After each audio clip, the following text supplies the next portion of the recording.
is an article from the Sporting Globe from 1934 letting everyone know about midget car racing at Olympic Park in Melbourne. Now we move on to the Brisbane Exhibition Ground in Queensland in 1936. This footage was taken as a practice night for midget cars prior to the first meeting for these cars at the Brisbane Exhibition Ground on February 22, 1936.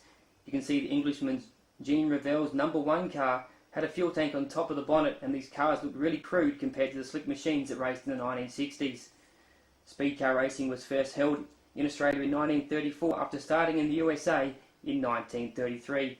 And even the Poms got into the act with top-line speed car driver and constructor Jean Ravel, who toured Australia in 1935.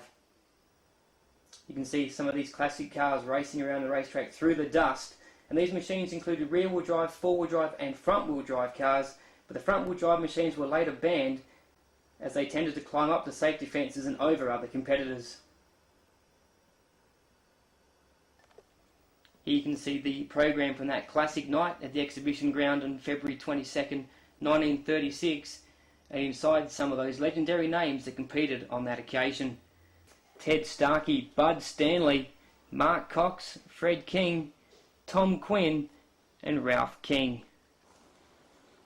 Now we move forward into 1938 and we have a look at Arthur Bluey Wilkinson from Marine Gardens in Edinburgh, one of the most famous sporting sons of the New South Wales township of Bathurst, and he was the second Australian to win the World Speedway Motorcycle Championship in 1938. Many believed he deserved to win the World Championship in 1936, where he rode to the final, unbeaten in 5 races, but was relegated to 3rd place under a bonus point system.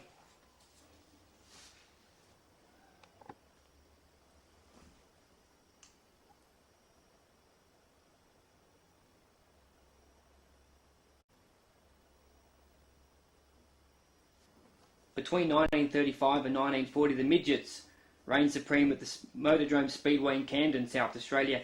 The Motordrome Speedway was located on Anzac Highway, Camden, and operated from 1935 to 1940. The South Australian Midget Car Racing Association and the Auto Cycle Union hosted the Motordrome meetings. Drivers such as Orb Ramsey, Jack Dobby, Arch Tuckett, Wally Watson, Jack Wise, Joe Briggs, Dean Eakins, Art Hubbard, Burt Woodman, and of course the legendary Alec Rowe all competed at the Camden Speedway in this time. Looking at Alec Rowe, he worked for his father at his mechanical business on the corner of Port Road, Hindmarsh, where the Adelaide Entertainment Centre now stands. While attending technical college at Thebarton, he built his first speed car in the early 1930s. The Rowe Special was powered by a 1000cc twin-cam Harley-Davidson motorcycle engine and held the one-lap track record at Smithfield in South Australia at an average speed of 82 km per hour. Post-war, Rowe occupied his time as a speed car and motorcycle machine examiner, and then later went on to build the famous yellow number 2 Rowe Special with a supercharged Peugeot engine, and the legendary Bill Wigsell drove that car and broke the 10-lap track record at Rowley Park, and later that year won the 40-lap speed car derby.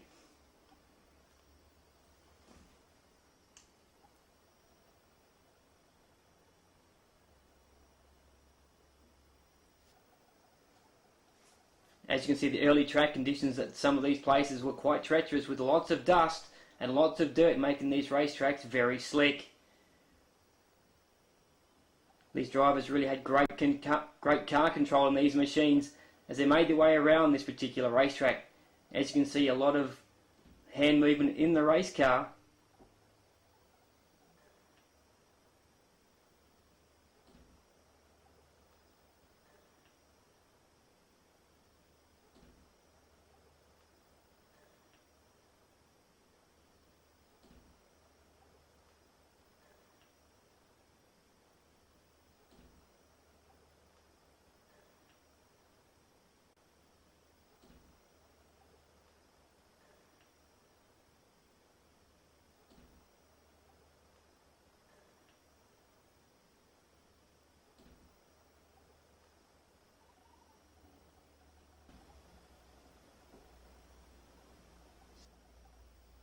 Some more action here from the Camden Speedway. As you can see, plenty of spins right in front of the camera. They must have known that was the spot to spin here on that particular afternoon. As you can see, plenty of officials trying to get this car back underway. Smartly turned out machine from those particular days. Plenty of race cars being pushed off by manpower rather than horsepower.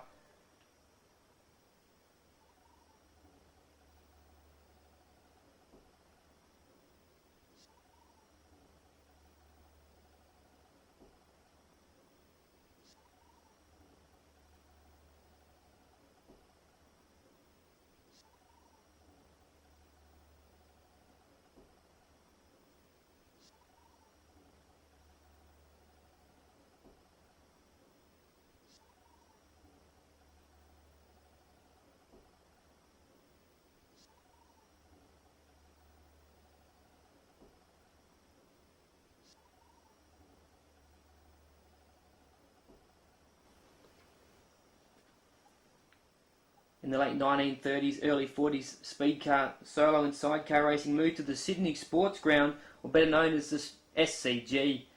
Great camera work here from some early midget racing from that particular venue. Nice high shot.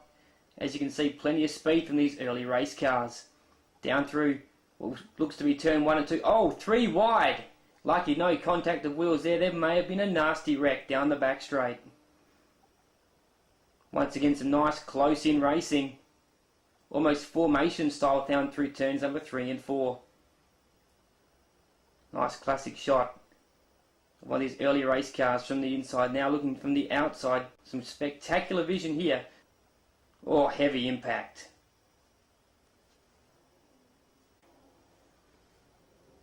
Once again, some nice close racing. These boys really raced hard. A clash of wheels down the back straightaway, but he kept hard in the gas right around the outside. A classic move.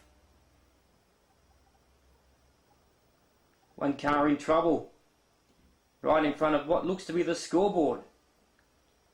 Plenty of the officials down to lend a helping hand. Pick up the race car. No need for a tow vehicle.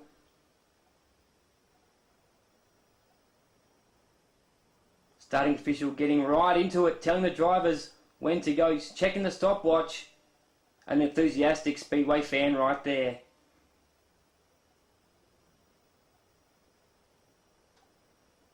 So you get some nice close racing there. The number 19 machine right on the tail as it heads down through the turn. This appears to be action now from the Cumberland Oval in New South Wales. Another one of the venues. Was that the 28 of Sir Jack Brabham? It couldn't have been. It was spinning round in turn number 2. So Jack never made a mistake like that.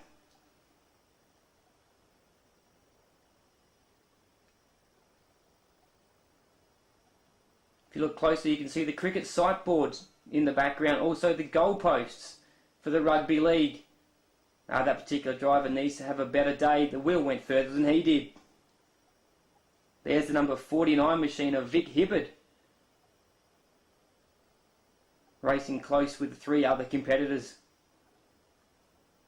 Also Bill Reynolds in the Skiro number 18 was one of the drivers of this time, along with George Beavis in his number 4 special.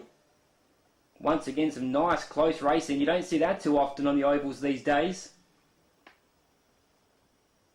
I say, duck down there in turn number 4 and dust off your tyre.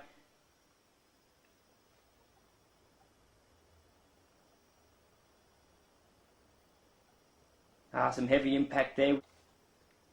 Now we move on to some two-wheeled action, where riders such as Lionel Van Prague, multiple world champion, and riders such as Pat Byrne, Bill Rogers, Bill Longley, Frank Doolan, and Orb Lawson all strutted their stuff. As you can see, the solo racing attracted huge crowds with test matches between Australia and the old enemy England. Some tight side-by-side handlebar to handlebar action. Around the outside. A rider down there in... Yet another rider down. A multi-rider accident there in turn number 2. Once again, the riders spread out right across the racetrack. Have a look at this awesome racing right around the outside. A nasty fall right in front of the packed house. Will they miss him? Yes, they do. Gets back up on his bike. Will he get back into action? No, he calls it a day. Racing continues in front of this massive crowd. Another rider down. Everyone misses him. He gets back up and straight back into action. Another rider down. Didn't want to let the machine go. Did his best to hang on. There's Vic Duggan with the Aussie breastplate. Huge smile on his face. And there's Lionel Van Prague with a very unhealthy cigarette.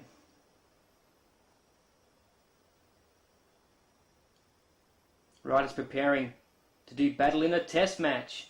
The Australians with the Aussie breastplate with the boxing kangaroo going up against the Englishman. Side by side racing, good stuff down there. Have a look at the big move on the outside. That's how you do it. Riders forming up here. If you had another heat, nice little wheel stand off the start. There's a bit of leg trailing from Oliver Hart, an English test rider from 1949 to 1950.